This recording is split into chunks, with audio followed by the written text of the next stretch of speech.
message get to you?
Hola, hola amigos, ¿cómo estamos? Qué gusto encontrarnos. Bienvenidos a esta cuarta conferencia del primer seminario internacional de educación y psicología, un evento preparado para ti, para que sigas capacitándote, actualizándote, mejorando tu currículo, mejorando tus conocimientos. Y pues sabemos que esta obra va a ser de mucha trascendencia, porque todo lo que tú vas aprendiendo no te lo vas a quedar, vas a compartir con más personas de tu trabajo, vas a compartirlo con tus estudiantes, con tus destinatarios, con tus pacientes. Pues esta obra se multiplica, este mensaje se sigue multiplicando y ese es el principal objetivo de la Corporación Ecuatoriana de Psicología. Esta noche queremos darte un abrazo de bienvenida, qué gusto que estés acá, quiero que reciba ese afectuoso saludo de parte de SICORP. SICORP es la Corporación Ecuatoriana de Psicología, también el saludo fraterno del Instituto de Educación Superior José Ortega y Gasset. De igual forma, te hago llegar el saludo de quien estamos organizando este evento con la Red Internacional de Neuroeducación, la Red Iberoamericana de Capacitación Profesional y la Universidad Internacional de La Rioja, España. Un abrazo gigante a todos ustedes, queridos amigos. Bienvenidos a este encuentro tan importante de capacitación. ¿Sí? Estamos listos para poder arrancar la conferencia de esta noche. Tenemos hoy un tremendo ponente, tenemos una gran capacitación, pues nos visitan desde la República de Argentina el doctor Miguel Gallegos. Tú ya viste la experiencia que tiene, la trayectoria profesional, pues hemos compartido también su perfil y pues tenemos capacitadores de alto nivel en la Corporación Ecuatoriana de Psicología, mis amigos, siempre buscando lo mejor para ti, que este evento pueda trascender y que puedas llevarte lo mejor, el mejor conocimiento para que tú puedas aplicarlo en el día a día, mis queridos amigos. Esta noche estaremos desarrollando el tema de la salud mental en el contexto profesional de la psicología y la educación, ¿sí? El doctor Miguel Gallegos es doctor en psicología de la Facultad de Psicología de la Universidad Nacional de Rosario. También es vicepresidente de la Sociedad Interamericana de Psicología. También es miembro de la Sociedad Americana de Psicología. Mis queridos amigos, vamos a disfrutar esta noche de este espacio de formación, este espacio de capacitación. Aprovechemos que tenemos un gran conferencista que nos acompaña acá desde la República de Argentina. Vamos a aprovechar al máximo. Quiero que sepamos que en el chat ustedes también podrán despejar sus dudas, pueden interactuar también y pues seguiremos avanzando. Mi nombre es Santiago Torres y soy gerente de SICOR. Estaré aquí pendiente para poder acompañarte en el proceso y que podamos seguir disfrutando de esta capacitación. Recuerda que en el chat también estará circulando el registro de asistencia para que tú te puedas certificar de este gran seminario de actualización en educación y en psicología. Sin más que decirles, mis queridos amigos, vamos a dar paso a nuestro conferencista de la noche. Es el doctor Miguel Gallegos desde Argentina. Un abrazo, mi querido Miguel. Bienvenido a ser parte de este importante evento. Bienvenido.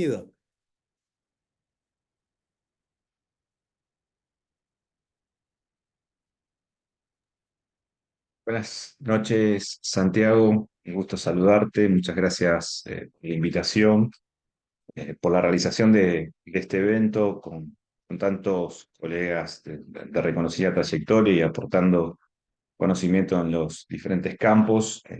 Muy agradecido por esta oportunidad. Un saludo a todas las personas que están conectadas, que veo que son de diversas partes, no solo de Ecuador, de diferentes regiones, localidades, sino también de otros países, por lo que he estado viendo en el chat. Así que bueno, un saludo a todos, a todas y nada, nuevamente gracias por la oportunidad de poder compartir con ustedes una temática que es de mi interés, que es parte de mi trabajo cotidiano ya hace unos años y un poco hoy voy a tratar de hacer una síntesis de lo que quiero expresar, ¿no? Con este título en relación a la salud mental en el contexto profesional de la psicología y la educación, que es básicamente la propuesta, lo que quiero compartir con ustedes. Voy a tratar de ir monitoreando el chat por si hay consultas. Eh, Igualmente, hacia el final vamos a tener un espacio de preguntas para poder recuperar cosas que hayan quedado en el camino. Igualmente ahí está mi contacto y al final también voy a eh, volver a poner la proyección de mi información personal, de modo tal que puedan tener eh, el contacto para cualquier eventualidad. Así que bueno, la propuesta de hoy entonces es abordar el tema de la salud mental en el contexto profesional de la psicología y la educación. Se va a especificar qué concretamente de eso y qué es lo que recorté para hoy. Fundamentalmente voy a hablar de la experiencia en tres planos, de mi experiencia personal en tres planos, que también es compartida con otros colegas de Argentina, pero también de América Latina, fundamentalmente, a partir de un trabajo institucional y bueno, que se focaliza en realidad en tres planos, como les decía. Voy a hablar de un poco de la experiencia institucional en la gestión en relación a cuestiones de salud mental. También voy a referirme en el plano de la investigación psicológica ligada al campo de la salud mental y también de lo que es la formación de los recursos humanos en el campo de la salud mental y que atañe fundamentalmente a la formación de psicólogo. Yo supongo y asumo que en el público hay gran cantidad de colegas de la psicología, pero también me imagino que de otros campos disciplinares, de la educación, quizás de la sociología o de otros ámbitos disciplinares, pero bueno, creo que la temática de la salud mental es un campo, es un tema, es un conjunto de problemáticas que han quedado muy visibles y a partir de ahí es que voy a comenzar hoy con una idea fundamental o una tesis, como la llamo, y que tiene que ver con una idea central. Y esto parte de lo que la pandemia, el COVID, como todos conocemos, nos dejó. Pero si hay algo que quedó claro y que es importante para el campo nuestro, de nuevo voy a asumir que tengo gran cantidad de público cercano a la psicología o de la psicología, y por eso el interés central, ¿no? Y si hay algo que decía que quedó claro después de la pandemia y aún durante la pandemia es que la salud mental ocupó un lugar central casi en todas las políticas, no solo internacionales de salud, sino también a nivel nacional. Y creo que esa visualización que adquirió salud mental durante la pandemia y que todavía hoy mantiene, nos convoca como disciplina, como profesión, ante los desafíos, ante las problemáticas que se presentan, que se presentaron durante la pandemia, pero que todavía son efecto. Entonces, como ahí dice esta tesis, ¿no? La pandemia ha colocado la salud mental en un lugar central en la escena contemporánea, ¿no? Y obviamente el campo PSI, las profesiones del campo PSI, recibieron una visibilidad y demanda de su quehacer. Esto lógico porque, bueno, se espera que las disciplinas que tienen algo que ver con la salud mental, ¿no? Puedan abordar adecuadamente las diferentes problemáticas que se presentaron. ¿Qué significa esto? Significa que la psicología tiene una oportunidad para convertirse en una disciplina y una profesión con un mayor peso en el ámbito de la salud pública. Cuestión que no siempre ha acontecido en relación a la psicología. Es más, pensar que hoy el lugar que ocupa la psicología en ese campo, que sabemos que no es únicamente de la psicología, el campo de la salud mental, también de otras disciplinas como la psiquiatría, la psicopedagogía, los asistentes sociales, los trabajadores sociales, entre otras disciplinas que están vinculadas. Lo cierto es que eh, el hecho de que la psicología se haya posicionado, como es mi visión, y por eso quiero partir de esta tesis, y después la vamos a explicar, eh, que la psicología haya ocupado este lugar no es algo que esté dado naturalmente, sino que es parte de una construcción sociohistórica que tiene que ver con nuestro campo, pero también con la utilidad que la psicología eh, ha, ha dado, ¿no? Como herramienta de gestión, de intervención, de análisis, de investigación frente a las diferentes problemáticas. Y lógicamente, cuando uno piensa en el campo de la salud mental y uno hace una revisión histórica de cómo ha sido su conformación, por lo menos en el mundo más contemporáneo, desde que se empieza a llamar salud mental, aun cuando esa palabrita también habría que discutirla porque no todo el mundo tiene un acuerdo tácito o no todo el mundo comprende la misma cuestión por salud mental, aún así es cierto que se ha transformado desde mediados del siglo pasado, post Segunda Guerra Mundial, o lo que se llamó el periodo de la Segunda Posguerra, a partir de la intervención de los organismos internacionales de salud, como la Organización Mundial de la Salud, entre otros, ¿no? La salud mental, ¿no? Adquirió y tiene hoy un papel protagónico y hegemónico en términos de políticas públicas, en términos de formación, en términos de intervención, en términos de financiación y orientación, ¿no? Para las diferentes disciplinas que intervienen en ese campo. Y claro, la psicología se ha logrado posicionar, como decía, como una disciplina y una profesión capaz de intervenir, capaz de aportar un montón de conocimiento, pero aún así quedan desafíos planteados. Y unos de esos desafíos, los cuantos de esos desafíos los voy a tratar de dilucidar en el transcurso de esta presentación. Pero bien, decía entonces, siempre a mí me gusta una cuestión un poco histórica para contextualizar y señalar algo que es hoy, ¿no? Una realidad de nuestra disciplina y nuestra profesión, más allá de las diferencias que pueden estar en algunos países.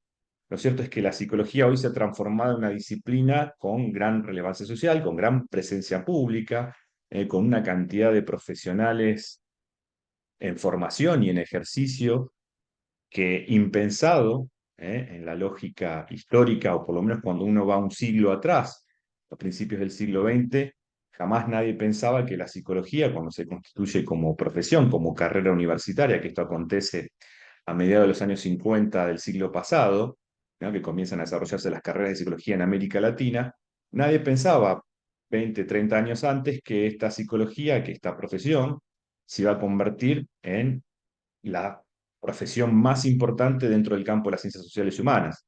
Los datos indican, esto es algo que yo he estudiado porque son temas que me interesan, los temas ligados a la historia de la psicología, la formación de psicólogos en términos comparados en América Latina, también con otros contextos europeos y anglosajones, es decir, estudios internacionales. Lo que demuestra la historia es que, por lo menos para América Latina, la psicología, cuando se constituye en los años 50, no paró de crecer. Es decir, es visualizada, como suelo decir, se transformó en una carrera o una profesión muy exitosa. Imagínense o tengan en cuenta este panorama, que la psicología en algunos países es la cuarta carrera más elegida después de las tradicionales como medicina, contador, ciencias económicas. Por ejemplo, en Argentina, en algunas universidades como la Universidad de Buenos Aires, en algunos años, la cantidad de ingresantes a psicología superó a derecho. Quiere decir que en algunos contextos se ha posicionado como la tercera carrera. Lo mismo me contaron colegas de la Universidad Nacional Mayor de San Marcos en Lima, en Perú, que hace unos años también ocurrió algo similar. Y la verdad que esto es un fenómeno que hay que explicarlo, no me voy a ocupar de esto, pero sí quiero situar contextualmente que la psicología, para que se transforme en esa profesión, con esa visibilidad, con esa relevancia, y con tanta injerencia no solo en las cuestiones estrictamente psicológicas, sino también en el campo educativo y otros más sociales, necesariamente tuvo que articular o tuvo que articularse con tres elementos que ustedes ven ahí, que es la sociedad y el Estado, o si quieren, Estado barra gobierno, ¿no? ¿Qué quiero decir con esto?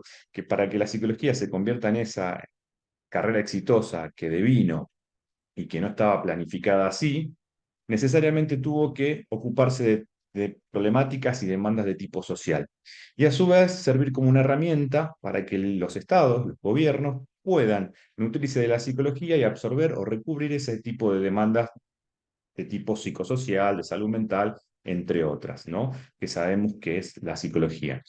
Quiero decir, con este gráfico entonces lo que quiero expresar que para que la psicología se convirtiese en esa profesión de tanta relevancia, más allá de las desigualdades que pueden encontrarse en algún país y ese camino progresivo que tuvo la profesionalización, necesariamente tuvo que anudarse con estas tres cuestiones, ¿no? Psicología recubriendo demandas de tipo social y a su vez un instrumento que le sirva a los estados, a los gobiernos para solucionar problemas concretos de la realidad social. Lo que nos vamos a preguntar al final de la charla es qué pasa cuando se rompen esos vínculos, ¿no? Es decir, qué pasa cuando se rompen esos vínculos con lo social y con los gobiernos o el Estado.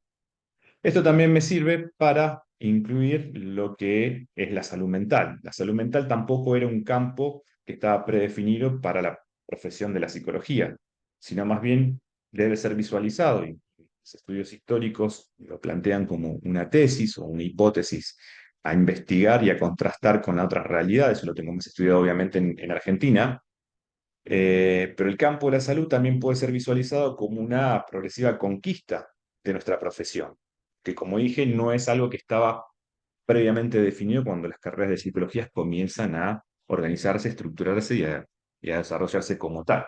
Así que bien, entonces, Doctor en Miguel, ese campo, doctor Miguel, hoy, podemos extenderle la pantalla, por favor, para poder visualizar un poquito mejor. Podemos poner en modo presentación. Perfecto, muchas gracias.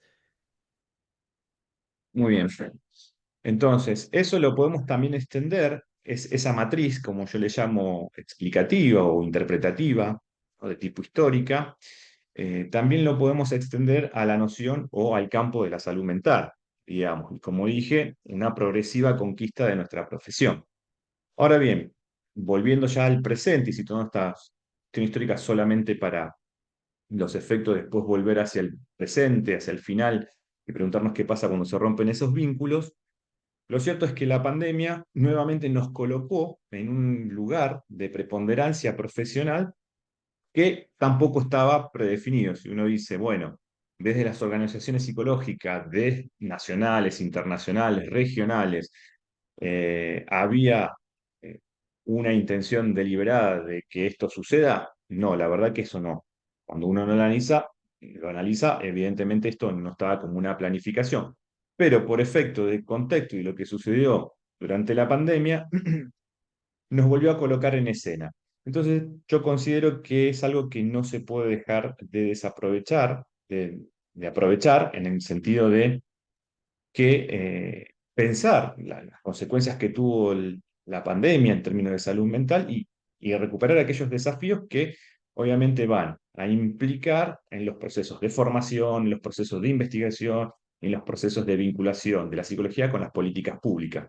Porque si hay algo que por lo menos este gráfico expresa, es que precisamente que la psicología mantenga un interés público, una visualización, un rol social, necesariamente tiene que recubrir o tiene que atender las demandas de la sociedad. Y lógicamente las cuestiones de salud mental son una cuestión fundamental. Ahora bien, en el contexto de la pandemia, personalmente y con otros colegas, empezamos a discutir lo que fue la respuesta internacional del abordaje o la coordinación de la pandemia, que como sabemos fue básicamente coordinada por la Organización Mundial de la Salud, la cual la mayoría de los países suscriben y acatan ciertos lineamientos, eh, estrategias de respuesta y abordaje de la pandemia según normativas internacionales, pero que bueno, cada país en cierta medida replicó, aún con ciertas diferencias. Nosotros, y cuando digo nosotros me refiero a un equipo de investigación tanto de Rosario como un equipo que conformamos a nivel latinoamericano y también desde lo que es mi participación como vicepresidente de la Sociedad Interamericana de Psicología, comenzamos a analizar esta problemática, este fenómeno y también a dar algunas respuestas. Pero fundamentalmente la primera cuestión que discutimos muy tempranamente es que la noción de salud que apareció en un primer momento en esa en esas directrices, en esos lineamientos de la Organización Mundial de la Salud, estaba muy conducida por una perspectiva biologicista, epidemiologista y virologista. Es decir, no había una concepción más compleja de lo que implicaba las repercusiones a nivel más social o de lo que se llaman los determinantes sociales de la salud, y mucho menos una concepción de la salud mental. Incluso en lo que fue los equipos de respuesta a nivel gubernamental, en un primer momento las profesiones del campo de la salud mental, entre ellos la psicología, no aparecieron. Más bien eran médicos, epidemiólogos, virólogos, entre otros, los que conformaron esos equipos de respuesta y de atención de problemáticas de salud que se presentaban. Sin embargo, al poco tiempo, al andar la pandemia, por sus características sindémicas incluso, como se dio en conocer en ese momento, todos recordarán que hubo una discusión de si esto era efectivamente una pandemia o más bien una sindemia, concepto que no logró imponerse al día de hoy, y la historia va a recordar lo que vivimos a partir del 2020 hasta el 2022-2023 como una pandemia y no como una sindemia.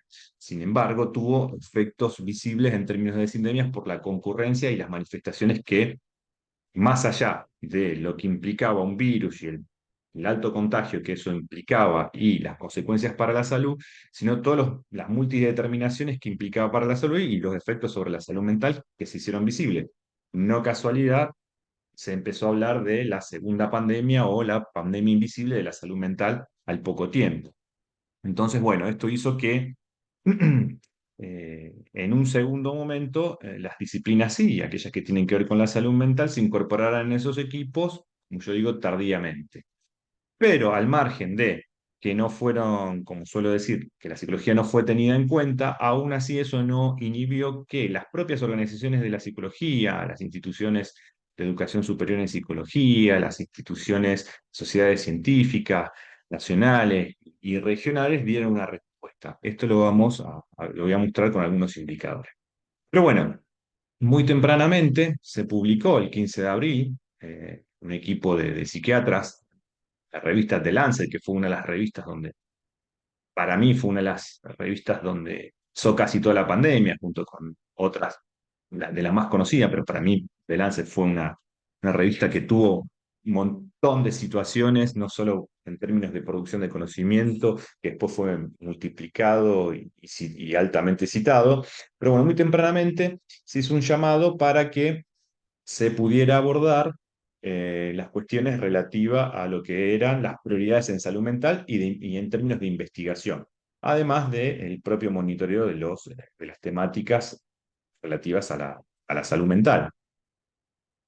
Entonces, una de las cuestiones que se hicieron notar, y por lo menos ese informe que se publicó muy tempranamente durante el primer año de la pandemia, lo que se instaba era al desarrollo de ciertas investigaciones y a priorizar determinadas agendas de investigación para monitorear determinados fenómenos de salud mental que se estaban produciendo en ese momento, de modo tal que esa información que se planteaba que debería ser de calidad, pudieran informar a las políticas públicas, es decir, cómo orientar determinadas prácticas, tanto organizacionales como en terreno, relativas a los temas de salud mental. Incluso se habló de indagar sobre las brechas de intervención y obviamente rediseñar lo que fueron los enfoques basados en la evidencia para repensar las problemáticas de salud mental en un contexto donde, como todos sabemos, estábamos en cuarentena, ¿no? O aislamiento social, etcétera. También se propuso algo que hoy creo que constituye un desafío para nuestra disciplina, nuestra profesión, que es el tema de la alfabetización y fundamentalmente la alfabetización en salud mental. Y además de que se instaba al trabajo coordinado y multidimensional o multisectorial para abordar las diferentes problemáticas. Obviamente ese texto fue muy citado, muy replicado y constituyó una línea de orientación. Otro trabajo que también se, se difundió muy tempranamente en aquellos años y que también constituyó una suerte de- de- de estado de situación y también de llamada a la acción, fue este artículo que les estoy mostrando, que básicamente habla de la salud mental y la clínica psicológica en los tiempos del COVID, los desafíos, las oportunidades y un llamado a la acción.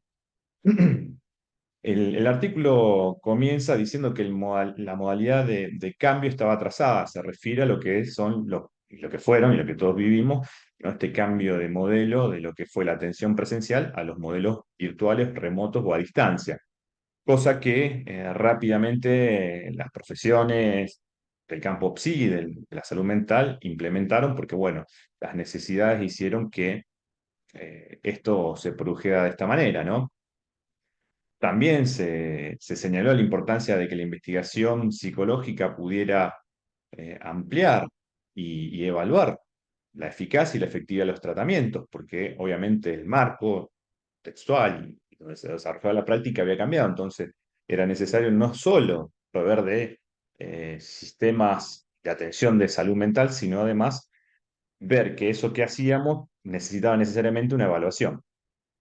También se propuso analizar qué tipos de servicios psicológicos virtuales se ajustan mejor a los pacientes y o qué tipo de pacientes se verán beneficiados por la atención virtual, porque esto no va de suyo que uno que con todas las buenas intenciones piensa que puede ser algo viable, no necesariamente esto se corresponde con la realidad. Entonces, todo un cuestionamiento, ¿no? Que creo que todo esto lo tenemos muy presente, de que efectivamente no todo se adecúa a las necesidades que a veces aparecen en el terreno, no siempre se puede abordar las cuestiones con el mismo énfasis o con la misma orientación que lo hacíamos con el modelo tradicional presencial. Bien, insisto también a monitorear, intervenir en situaciones de riesgo y intervenciones puntuales. Respecto de la formación profesional, los programas, se instó a que se analicen los programas de formación, los programas de capacitación, para ver que no solo se redujeran lo que tradicionalmente uno entiende como formación clínica, hospitalaria o de atención de la salud pública, sino que además pudieran revisarse las formas en cómo se está implementando en ese momento la práctica profesional, pero también cómo eso repercutía en el análisis de cómo veníamos formando y cuáles son los cambios, las transformaciones que deberían operarse para poder mejorar el contexto de la formación. Así que bueno, obviamente el cambio a la telesalud también tiene implicancias, como se decía el artículo, para la capacitación. Y obviamente esto requirió también repensar no solo la formación en términos de una nueva capacitación, pensar sobre otros modelos de atención remota a distancia, sino también los procesos de supervisión, cosa natural de nuestra profesión que lo hacemos o lo veníamos haciendo y había determinados marcos estándares de cómo desarrollarse. Bueno, también se repensó o se instó a repensar cómo deberían ser esos mecanismos de supervisión en modelos a distancia. Como decía recién, hay algo que es importante, no va de suyo que porque nosotros creamos que algo puede ser positivo o benéfico, necesariamente esto sea así. Para poder lograr visualizar qué de todo lo que desarrollamos y de lo que se hizo puede constituir en una práctica futura, deseable y adecuada a ciertos estándares de calidad, necesariamente implica revisiones. Y este estudio que se hizo también muy tempranamente y que considero que falta, porque se hizo a nivel internacional, falta que esto se mapee, se investigue y se profundice mucho más en el contexto nuestro, latinoamericano, este estudio lo que analizó es cuál era la capacitación que tenían los profesionales del campo de la salud mental, no solo psicólogos, en relación a la atención virtual. Entonces, fíjense que el objetivo fue investigar la aceptación de las consultas en línea proporcionadas por profesionales de la salud mental durante la pandemia y las motivaciones para utilizar o no modelos a distancia o virtuales y las barreras que encontraran o percibían los, los profesionales del campo de la salud mental. Bueno, como se ve ahí, digamos, en ese estudio, que fue bastante amplio, lamentablemente solamente un país de América Latina participó, pero bueno, sirve como balance o por lo menos para sacar algunas ideas, ¿no? Que más o menos uno puede, por otros reportes, puede intuir que más o menos se acerca a lo que se dio en la práctica en nuestra región. Lo cierto es que la mayoría de las consultas que se dieron fueron por videollamadas, por correo electrónico, que no fueron pocas, y por chat o WhatsApp. La mayoría de los participantes que habían proporcionado consultas en línea tuvieron una experiencia positiva y solo 94 tuvieron una experiencia negativa. Es decir, que la evaluación que en algún aspecto se hizo fue bastante positiva y como ven, los medios más utilizados fueron los que naturalmente hoy incluso manejamos y todavía seguimos utilizando para proveer de atención de servicios psicológicos de salud mental en general, como ven en el gráfico. Es interesante porque todos sabemos que no toda la población tuvo acceso, ni tiene hoy actualmente acceso a medios digitales o remotos o virtuales para poder acudir a una adecuada atención de la salud mental y mucho menos la calidad que uno debería proporcionar o al menos debería tenerse como horizonte, ¿no? Sin embargo, esto no fue una limitante, lo tecnológico no fue una limitante y fue una posibilidad de solución o por lo menos una posibilidad de respuesta que nuestra profesión, que la psicología encontró. Hay una experiencia de los cubanos, ustedes saben las limitaciones que tiene Cuba de- en muchos sentidos, pero fundamentalmente tecnológicas. Quien ha estado en Cuba o conoce la realidad sabe que es bastante limitado el acceso a Internet. Ahora ha ido mejorando en los últimos años, pero tiempo atrás, no hace mucho, 2009, cuando fue la última vez que estuve a propósito de un congreso de la Sociedad Interamericana de Psicología que se desarrolló ahí en La Habana, uno iba a lugares públicos, a una plaza, a conectarse porque eran los únicos lugares donde había internet, o bien aquellos privilegios que tenían, que eran muy, muy pocos, o algún hotel con gran conexión. Es decir, realmente el acceso a internet era muy, muy complejo, muy limitado para la gran mayoría de la población. Sin embargo, los colegas cubanos desarrollaron grandes iniciativas y actividades a través de lo que fue el chat por WhatsApp y se desarrollaron varios dispositivos de atención de la salud mental. Esto que estoy contándoles está escrito, incluso está publicado a través de diferentes reportes que nuestros colegas cubanos realizaron. Lo que quiero decir y marcar que aún a pesar de las limitaciones y del no acceso, la innovación, la capacidad, la creatividad y la predisposición para hacer cosas no limitaron el quehacer profesional. Bien, siguiendo con este estudio, ¿no? Alrededor del 11% de la muestra, es interesante este dato, informó haber recibido algún tipo de capacitación. Es decir, un porcentaje muy, muy bajo, digamos, casi el 10% de la muestra. Y casi la mitad de estos programas, dice el estudio, de formación eran específicos en salud mental digital.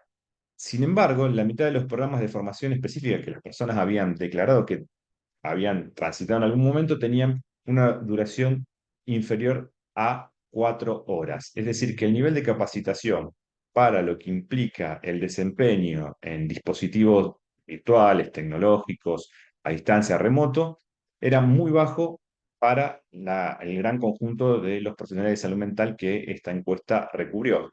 Pero tranquilamente esto lo sabemos que fue así y que también se corroboran datos muy similares para nuestra población en América Latina y el Caribe. El resto de las formas de educación específica en salud mental consistieron en capacitación con 1 hora, una duración de un día o menos, incluso para otra gente.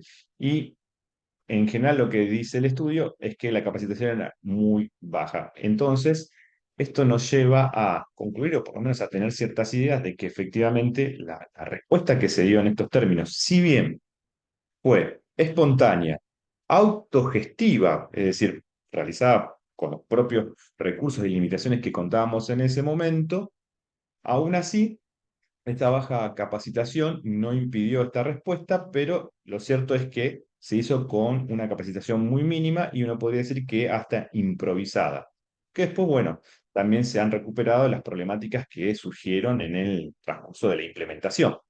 Entonces, una minoría de los participantes también habían recibido formación en consulta online como un programa más amplio, concretamente en la formación académica para convertirse en psicólogo en Suecia. Y bien, ahí tienen algunos de los datos donde, después si quieren, eso se los puedo proporcionar, incluso creo que está siendo grabada esta presentación, así que quedan, queda el registro.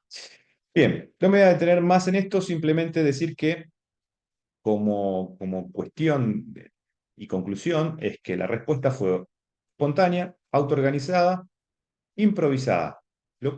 y uno podría llegar a pensar que lo que se hizo no fue lo adecuado ni lo deseado. Podemos estar de acuerdo. Incluso lo que sí nos queda pendiente es evaluar qué se hizo. Me parece que ese es uno de los puntos importantes a la hora de pensar los desafíos, las cosas que nos quedan pendientes, es decir, realizar evaluaciones de lo que hemos hecho, porque no podemos quedarnos solamente con la idea de que lo que hicimos estuvo bien. Más allá de que la valoración de los usuarios fue muy positiva según otros reportes, entonces esto también es importante. Me parece que hay que hacer un proceso de revisión crítica de eso para sacar aquellas conclusiones que nos permitan estar mejor preparados para otras circunstancias que sabemos que van a ocurrir. Bien, como les decía, desde la Sociedad Interamericana de Psicología, ya hablando del plano de la gestión, implementamos varias acciones, elaboramos un protocolo de acción sobre salud mental y bienestar psicosocial. Muy tempranamente lo publicamos en tres idiomas: inglés, español, inglés, castellano, inglés y portugués, que son los idiomas, son tres de los cuatro idiomas oficiales de nuestra sociedad, también el francés, aunque no se publicó en francés. Pero básicamente lo que nosotros instamos en ese momento era una aceptación, o hacer un llamado a la aceptación y el reconocimiento de las normativas sanitarias de ese momento, fomentar la responsabilidad social y la solidaridad comunitaria tendiente a desactivar comportamientos de riesgo y estimular el cuidado psicosocial, porque sabíamos que había mucha gente que no creía, ¿no? Y entonces esto ponía en riesgo la salud colectiva. En aquel momento, convocar a los profesionales y organizaciones psicológicas para un abordaje técnico de la pandemia y promoviendo la capacitación especializada de sus profesionales. De hecho, una de las primeras acciones que hicimos en un comité que conformamos, que se llamó Psicovid, fue precisamente realizar cursos de capacitación para afrontar o dar una respuesta de tipo virtual, remota, a distancia, pero con ciertas guías, ciertos parámetros éticos, deontológicos para marcar la práctica, porque sabíamos que había un gran interés de parte de nuestra comunidad de poder aportar, pero se carecía de las herramientas esenciales para poder trabajar en un modelo totalmente diferente al presencial. Entonces, organizamos cursos y los que nos sorprendió en aquel momento en que en un solo día, por ejemplo, de una actividad de estas, tantas que realizamos, de un curso de capacitación, en unos 2 días se inscribieron más de 600 personas, lo cual eso demuestra el gran interés que había y la necesidad que había en ese momento de nuestra profesión, de nuestros colegas, por nutrirse de herramientas para realizar un mejor desempeño de sus actividades, ¿no? Y obviamente hicimos un llamado a sustentar las prácticas psicológicas fundamentadas en los derechos humanos y los marcos éticos y deontológicos, con un especial cuidado por la diversidad cultural, la identidad de las personas, la no discriminación y sensible a las desigualdades sociales. Y por último hicimos un llamado, como hicieron muchas otras organizaciones, pero nosotros lo hicimos muy tempranamente, incluso más temprana que la Asociación Americana de Psicólogos, que también le envió una carta al presidente, en ese momento era Trump, el presidente, ¿no? Instaba a que, o sí, un llamado al presidente para que se nutra de lo que ellos llaman las ciencias del comportamiento, ¿no? Como entendía la psicología en Estados Unidos. Pero bueno, nosotros tiempo antes también, ¿no? Señalamos lo importante de convocar a los gobiernos y autoridades para nutrirse de los conocimientos y herramientas que posee el campo disciplinar y profesional de la psicología para llevar a cabo una respuesta integral de la pandemia. Esto viene a colación de lo que le mencionaba al comienzo, de que, claro, la psicología no había sido tenida en cuenta en esos equipos de respuesta al inicio y solo secundariamente. Aquí algunas de las acciones entonces que le mencionaba que hicimos desde la Sociedad Interamericana de Psicología, que invito a la gente que le interese hacerse parte, hacerse miembro, socio de nuestra sociedad, que nuclea casi colegas de toda la región, de las Américas, incluido Estados Unidos y Canadá, el Caribe y Sudamérica, Caribe, Centroamérica. Pero bueno, hay algunas de las acciones, un protocolo, como le dije, guías de recomendaciones sobre salud mental, el comité Psicovid, que hicimos videos, hicimos guías, elaboramos proyectos, realizamos campañas. Una de las campañas más exitosas fue el tema de la violencia intrafamiliar y contra las mujeres, que fue también otra pandemia que, si bien no era nada nuevo, sin embargo la pandemia visualizó de una manera mucho más cruel y con amplias repercusiones, y por todo lo que ya sabemos, hicimos cursos de capacitación, tenemos un boletín, hicimos un boletín especial donde hay un conjunto, unas 20 30 experiencias de diferentes países, muchas de las cuales están narradas en esta presentación, en ese boletín. Están todas esas experiencias a nivel institucional, de dispositivos de atención de salud mental, a nivel de respuesta psicosocial, etcétera. Y bueno, también con algunos colegas desarrollamos algunos estudios en el 2020 y después fuimos ampliando a 7 países, 13, 15 países, que fueron estudios epidemiológicos sobre lo que fue los efectos de la pandemia sobre la salud mental en América Latina. En fin, en general, digamos, la respuesta que dio la psicología fueron a nivel de reportes de investigación y reflexiones teóricas, dispositivos de atención psicológica virtual, guías y recomendaciones de salud mental y reportes de organismos internacionales, ya sean de psicología y no exclusivamente de psicología. Acá tienen algunas de las contribuciones que estaban en ese boletín. El Psicovip, como le dije, ¿no? Fue nuestro visor interamericano donde realizamos un mapa de lo que se estaba haciendo a nivel de la población y diferentes contribuciones relativas a lo que fueron haciendo diferentes colegas en Colombia, en Chile, en Perú, en Ecuador, entre otros, en México, Brasil, etc.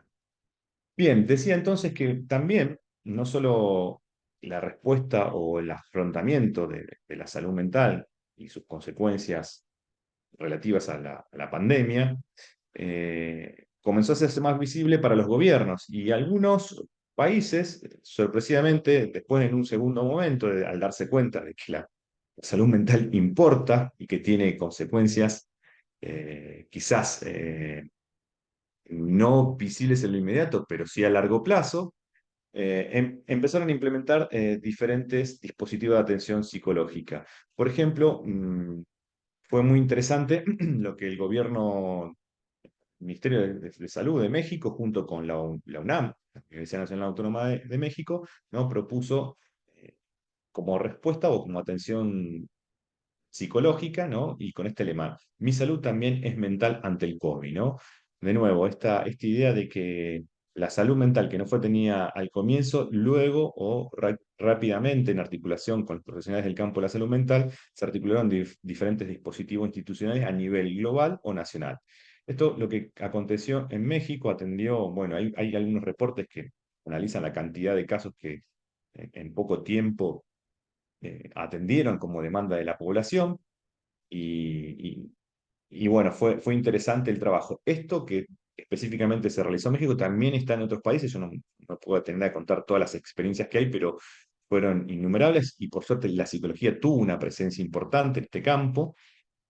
Y otro que también me parece de destacar es también otra iniciativa, pero esta del gobierno chileno, en articulación también con la Universidad de Chile y con el rector y con los profesionales de salud mental, que se llamó Saludablemente, que fue también otro dispositivo de atención psicológica virtual, que se articuló en el Ministerio de la Salud y lo que llamó la Mesa Social COVID, ¿no?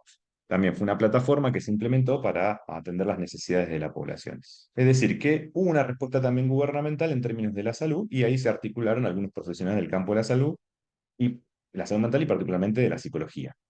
Muy tardíamente, desde mi punto de vista, la OPS, la Organización Panamericana de la Salud, que es el brazo de la región, de las Américas, ¿no? De la Organización Mundial de la Salud, como todos sabemos, constituyó una comisión que llamó Informe de Comisión de Alto Nivel sobre Salud Mental y COVID, que recién, a fin del año pasado, acaba de publicar un informe, ¿no?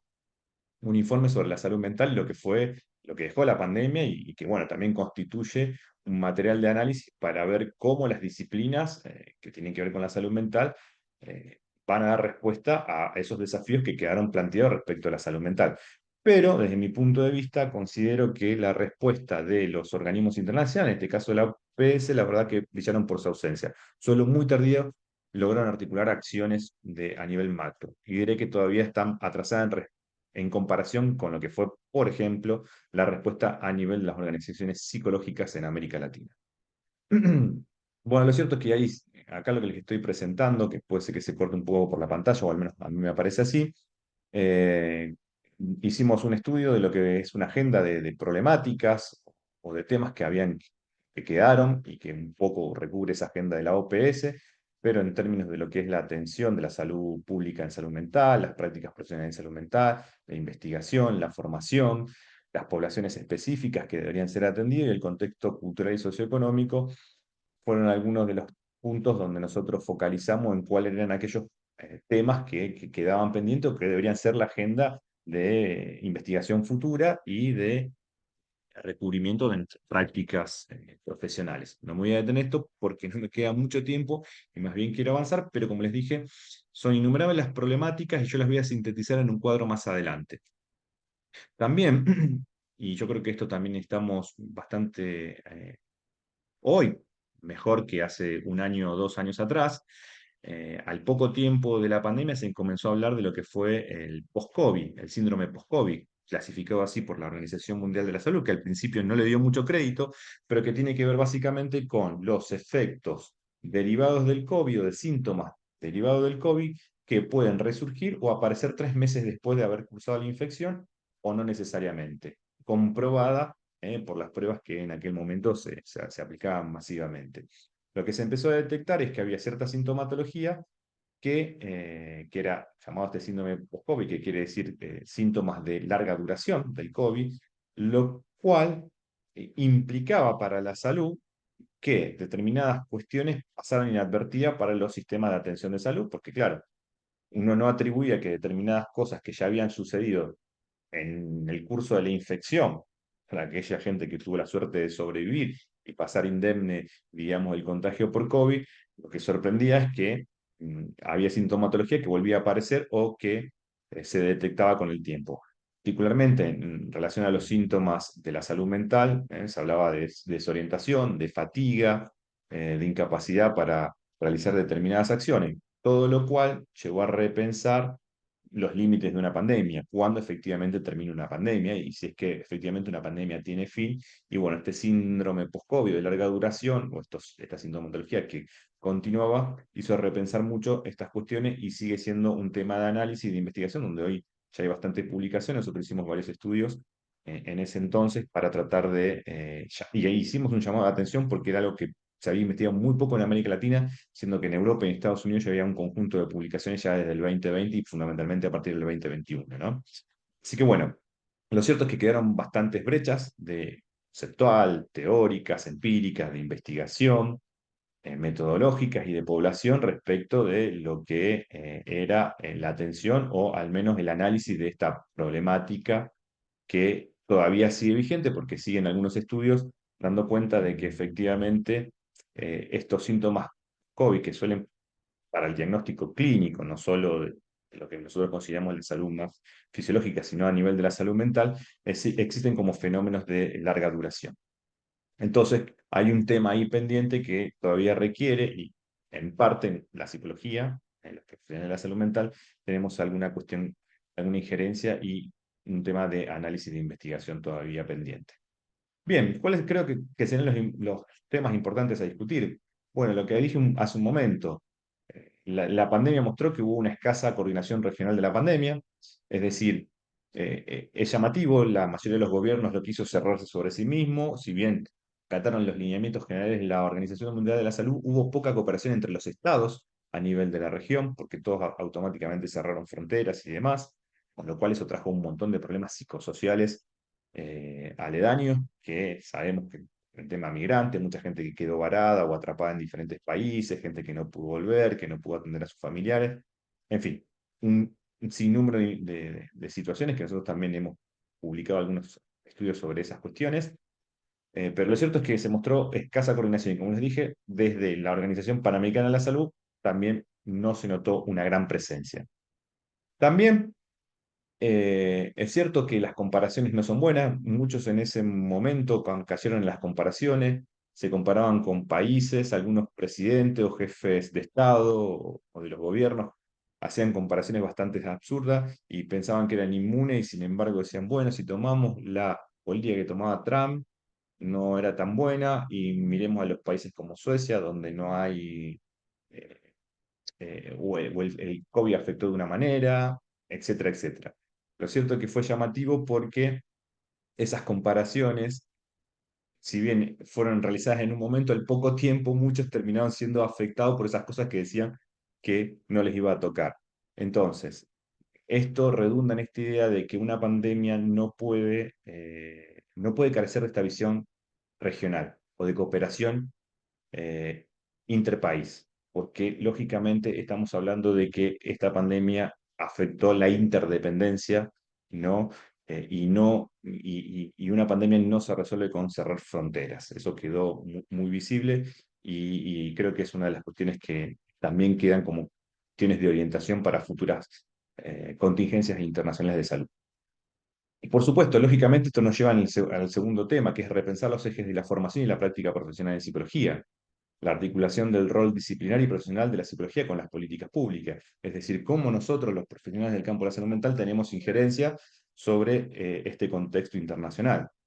Todo lo que implicó la telepsicología, como las prácticas psicológicas virtuales, hay que repensarla, incluso más aún desde los gremios profesionales, lo que también se vivió, lo que se llamó el intrusionismo, es decir, cierta gente que utilizaba los conocimientos psicológicos se hacía pasar o que tenía conocimientos psicológicos y en realidad carecía de las herramientas, hubo hubo una gran fragilidad para nuestra disciplina, ya que mucha gente, ¿no? En ese momento, por dispositivos virtuales, ¿no? Se hacía pasar o daba atención psicológica sin necesariamente tener las capacitaciones profesionales adecuadas para esto, cosa que es derecho reservado de nuestras incumbencias profesionales, la atención de la salud mental, la salud pública, ¿no? Entonces esto ha sido una señal de alarma para la profesión, para los colegios profesionales ¿no? de la psicología. Bien, ¿cuál es el próximo capítulo que creo que es para la pandemia y la inserción de la psicología?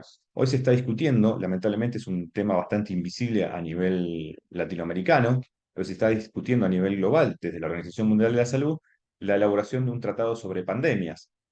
Esto es algo que se está discutiendo, incluso ya existe un borrador. Esto se empezó a discutir en el 2021, precisamente por las insuficiencias de respuestas que hubo de lo que es el Reglamento Sanitario Internacional, que es el documento que rige la coordinación de las pandemias. Bueno, las insuficiencias detectadas llevaron a repensar que era necesario crear un nuevo anual, un nuevo documento de política internacional que se llama Tratado de Pandemia, que es lo que se está discutiendo actualmente, y como le dije, hay un primer borrador. Sin embargo, considera que a pesar de ciertos contextos, perdón, de ciertos consensos que se han logrado, que están ahí, ahora les voy a repasar algunos muy brevemente, todavía quedan algunas cuestiones pendientes y lamentablemente creo que desde el plano de la psicología de nuestras organizaciones falta que nosotros pongamos también la lupa sobre esa cuestión que vengo insistiendo desde el comienzo, que tiene que ver la salud mental. Hasta ahora hay ciertos consensos en que obviamente tiene que extenderse la perspectiva de los derechos humanos y la salud pública, la idea de proponer una perspectiva de salud global o una salud, es decir, no una salud fragmentada, que hay una salud humana, una salud animal. De hecho, hoy se sabe que el gran porcentaje de estas epidemias, virus y demás son mutaciones que provienen del mundo animal y que repercuten en la salud humana. Entonces, hay que pensar esto en una unidad, no una cuestión fragmentada. También se habló de ampliar los consensos y compromisos globales de parte de los gobiernos, es decir, precisamente para que no quede librado al azar y que haya un real compromiso de los gobiernos en las medidas que se propongan, garantizar la equidad en el acceso y distribución de los recursos sanitarios, que sabemos que muchos países estuvieron en la cola de los recursos, entonces esto también se propuso y es uno de los temas de consenso de este nuevo tratado. Fomentar mayor intercambio de información científica, establecer compromisos jurídicamente vinculantes para los gobiernos, precisamente esto redunda en esta idea de que no quede a libre arbitrio de los gobiernos, la exención de los derechos de propiedad intelectual para la producción de tecnologías sanitarias, es decir, que las patentes no sean dominio privado, más en una contingencia internacional, fortalecer los sistemas de salud, el financiamiento específico de crisis sanitaria, mejorar el sistema de información y comunicación de riesgo de salud pública, revisar los sistemas de alarma de emergencia internacional, promover una mayor coordinación y gobernanza internacional en salud, enfatizar acciones de prevención de las pandemias, que esto es un punto también importante de este tratado, es decir, no solamente que atienda y que dé una respuesta, sino también que sea y que actúe a nivel preventivo, porque la idea es obviamente evitar que las cosas sucedan, favorecer la coordinación con otros organismos internacionales y proporcionar mayor autoridad a la Organización Mundial de la Salud. Hasta ahora estas son una síntesis de los consensos que este tratado ha logrado, ¿no? Este tratado sobre pandemia que entrará, se está discutiendo y entrará en vigor de acá al futuro. Sin embargo, lo que yo considero es que la psicología tiene que tener mayor voz, mayor peso, y creo que ese nuevo tratado de pandemia también tiene que tener un enfoque de salud mental, que creo que no lo tiene hasta el momento. Por eso considero que los temas que deberían profundizarse en este tratado son la perspectiva de la salud mental, una alfabetización de la salud pública mayor, participación de la sociedad civil. Hasta ahora estas discusiones se dan desde arriba hacia abajo con muy poca participación de la sociedad civil. Debe tenderse a una capacitación totalmente diferente. Todo lo que pasó con la pandemia, esto que estoy relatando, tiene que incorporarse en aquellas profesiones que tienen que ver, injerencia con la salud pública, necesariamente tiene que estar como contenido formativo a nivel del pregrado, no del posgrado, sino a nivel del pregrado. Obviamente, alentar y fomentar lo que es la salud pública digital, la gestión de los desechos sanitarios, que también fue otra pandemia que también se visualizó, todo el arsenal de preventivo, ¿no? Y toda la contaminación que generó.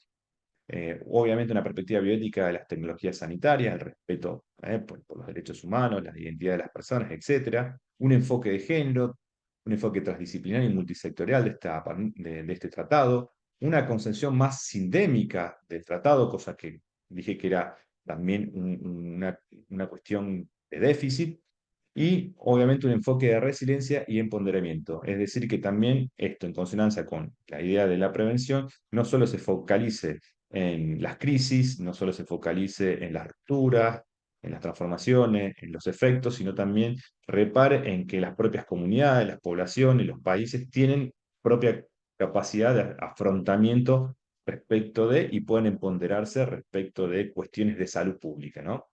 Y obviamente una perspectiva de colonial de la salud que apunte básicamente no, a pensar que, y esto no es dicho por mí, sino también por algunos colegas que han estudiado este fenómeno, que también lo ven como una insuficiencia, de no considerar que los países del tercer mundo o subdesarrollados no tienen nada que aportar en la equivalencia o en la transferencia de conocimientos cuando se aborda una pandemia.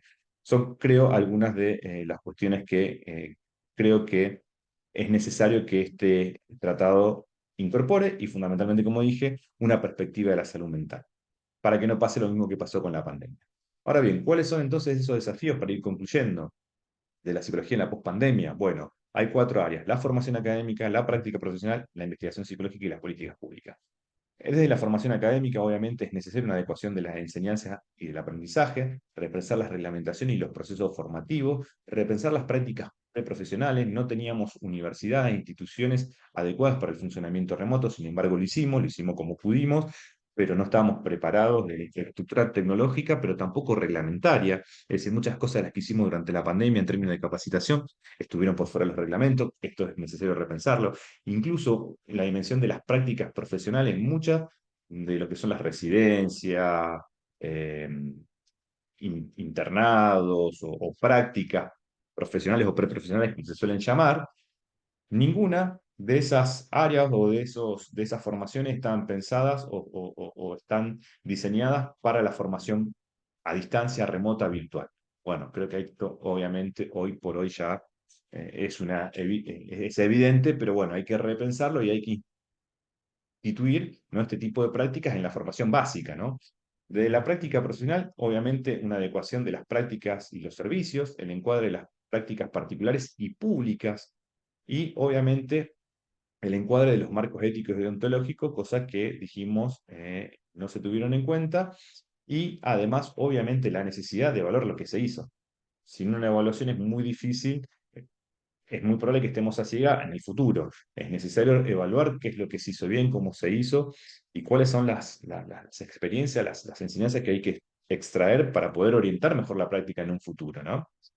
La investigación psicológica, la verdad que respondió bastante bien, fue bastante flexible, pero no obstante, creo que se visualizó a veces los procesos burocráticos de las agencias de ciencia, tecnología y demás entorpecen la flexibilidad que contingencias que se suceden, como la pandemia u otras, de catástrofes o determinados emergentes sociales, requieren de las políticas de investigación, ciencia, tecnología e innovación.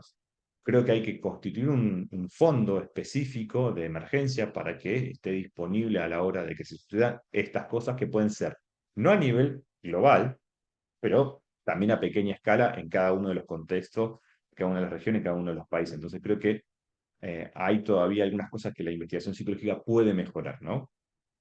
Y obviamente desde lo que es la política pública o de la inserción de la psicología en las políticas públicas, es necesaria también una adecuación de los procesos a las demandas específicas.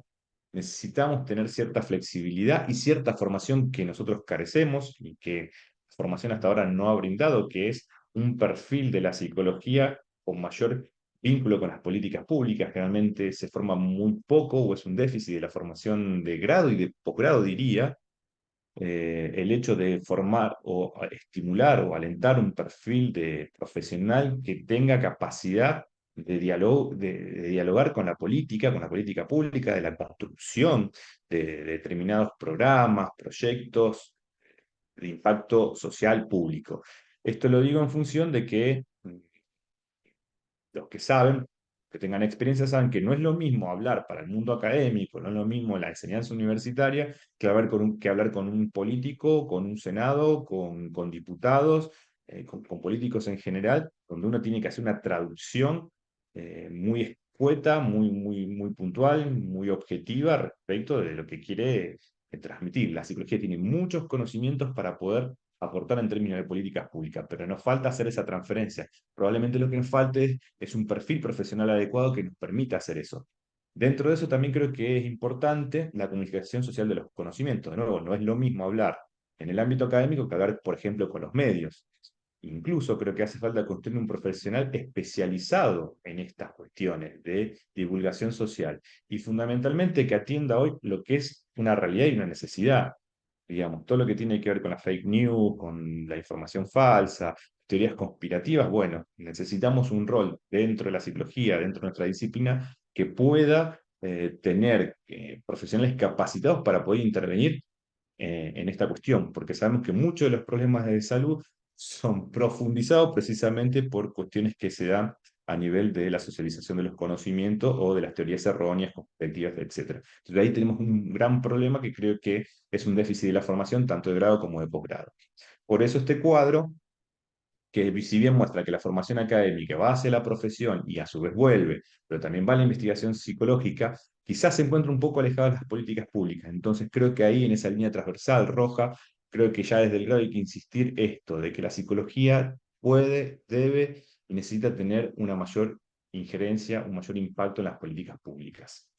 Por eso, y ahora ya para cerrar, ¿qué pasa cuando se rompen esos vínculos que dije al comienzo? ¿No? Dije que para que la psicología se constituyera en esta importante profesión que soy, que además tiene gran injerencia en el campo de la salud mental, necesariamente tuvo que recurrir por problemas de orden social y también ser una herramienta de utilidad para los estados. Ahora, ¿qué pasa cuando esos vínculos se rompen? ¿Qué pasa cuando se rompe el vínculo de la psicología con la sociedad?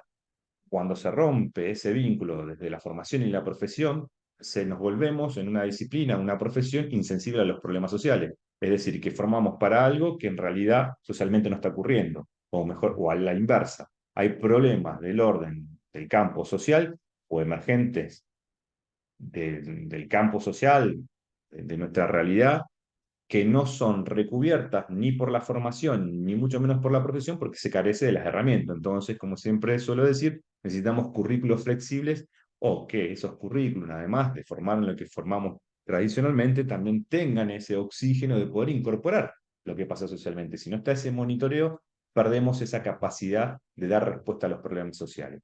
Ahora bien, ¿qué pasa cuando se rompe el vínculo con las políticas públicas o con el Estado? Bueno, lo que pasa es que tanto desde la formación como de la profesión no logramos tener incidencia en lo público, siendo que la psicología tiene muchos conocimientos para poder aportar.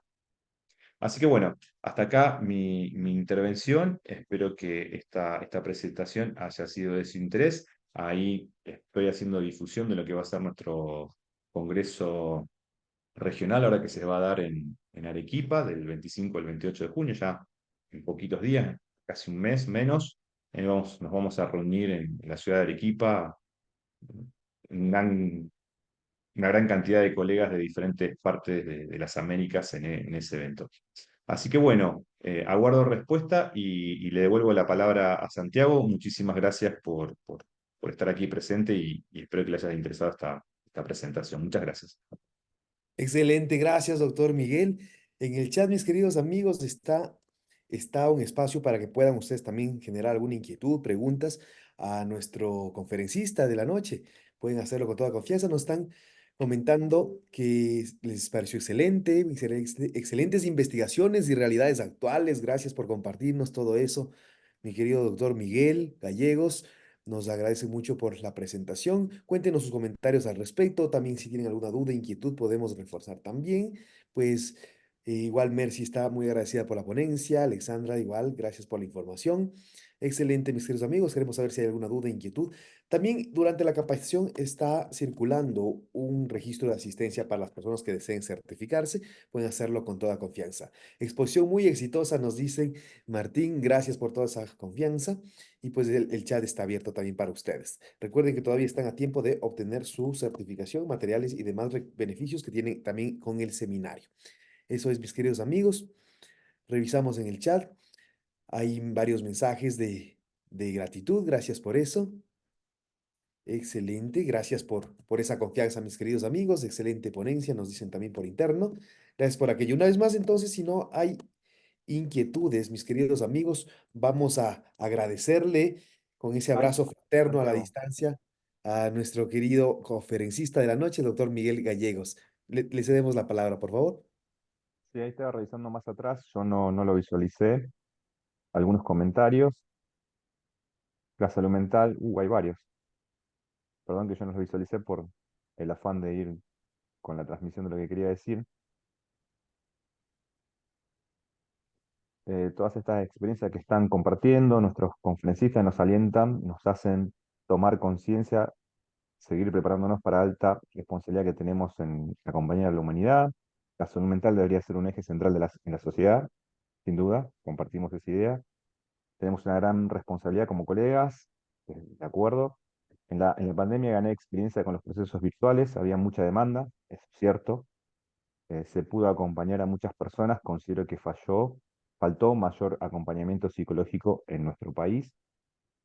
Correcto, debemos primero tener nuestra salud mental para luego impartir a los demás, sin duda. El autocuidado fue un tema, yo no alcancé a hablar de todo, pero el autocuidado fue también algo muy estudiado por nuestra comunidad. La importancia de que nosotros también tengamos mecanismos de autocuidado que implican mecanismos de formación, ¿eh? Porque bueno, nosotros también estamos dentro de una pandemia y también padeciendo lo mismo que padeció la sociedad. Debemos fortalecer la sociedad de psicólogos para tener voz fuerte porque se necesita mucha ayuda en nuestra sociedad. Bueno, acá con la iniciativa de Santiago y los colegas que están detrás de la institución que organiza este evento, hay también un puntal, digamos, de organización, y de respuesta, de capacitación, así que hay experiencias. ¿Qué más?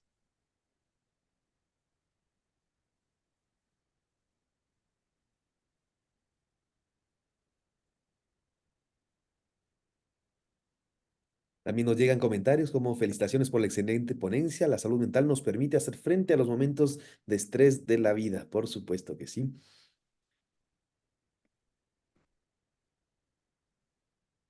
Y pues bien, gracias a, a todos ustedes, mis queridos amigos, por ser parte de este Seminario Internacional de Educación y Psicología. Me comentan también que aprendieron mucho. Y pues, cómo ha afectado tanto la tecnología también, me dicen, también la pandemia, y pues qué bueno empezar a tomar en cuenta y en esa relevancia la salud mental que tanto necesitamos, mis queridos amigos. Así como tenemos un médico de cabecera, deberíamos también tener un psicólogo de cabecera, por supuesto. Mi querido doctor Miguel Gallegos, gracias por esta excelente ponencia, por esta excelente presentación. Pues aprendimos muchísimo, disfrutamos del aprendizaje. Queremos extenderle la la felicitación y por supuesto la gratitud infinita por ser parte de este importante evento. Nos sentimos honrados de contar con profesionales de gran experiencia, de gran trayectoria y grandes exponentes de la psicología en Latinoamérica. Gracias por ser parte de este importante evento, doctor. Muchas gracias a vos, Santiago, a todo el público presente y un gusto y seguramente nos estaremos encontrando en otra oportunidad.